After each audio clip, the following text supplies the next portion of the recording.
Embarquer pour une croisière de plusieurs jours, c'est prévoir un budget en fonction de ses centres d'intérêt. J'ai la phobie de l'avion, donc je me suis dit autant essayer de prendre le bateau et visiter plusieurs pays à la fois, quoi. On ne se prive pas quand même, nous sommes raisonnables. Et surtout pour visiter. On a prévu à l'avance ce qu'on allait faire, oui. De manière générale, certaines compagnies proposent une formule comprenant juste les principaux repas, d'autres vont jusqu'au all-inclusive, le tout compris, qui semble avoir quelque peu démocratisé la croisière. Toutes les compagnies de croisière ont joué un rôle important dans le développement et il est très clair qu'aujourd'hui que le produit croisière a complètement évolué. Le produit croisière a complètement évolué et la clientèle francophone vient beaucoup plus facilement puisqu'il y a eu de nombreuses offres qui ont été faites, que ce soit pour les enfants, pour les familles, et il est vrai qu'aujourd'hui le produit croisière est un produit découverte qui plaît énormément. En fonction de la période, de la compagnie et surtout du circuit, les tarifs d'une croisière varient et peuvent débuter à 500 €.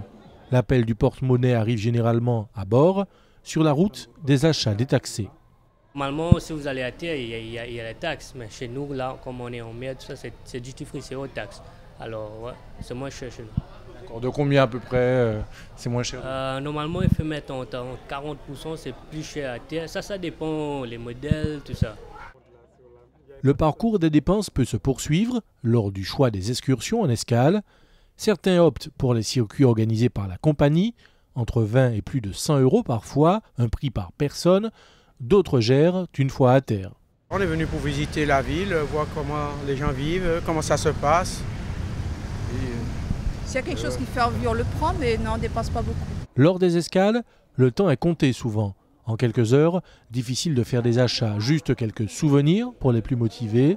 Parmi ceux qui profitent sans doute du passage des croisiéristes, certains professionnels du tourisme, comme les guides ou les excursionnistes. En règle générale, il y a une crise et en règle générale, si les gens dépensaient plus facilement, ils ramenaient plus facilement des cadeaux à la maison.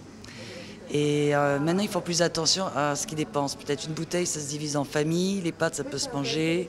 Il y a moins d'extra, ça réduit un peu quand même.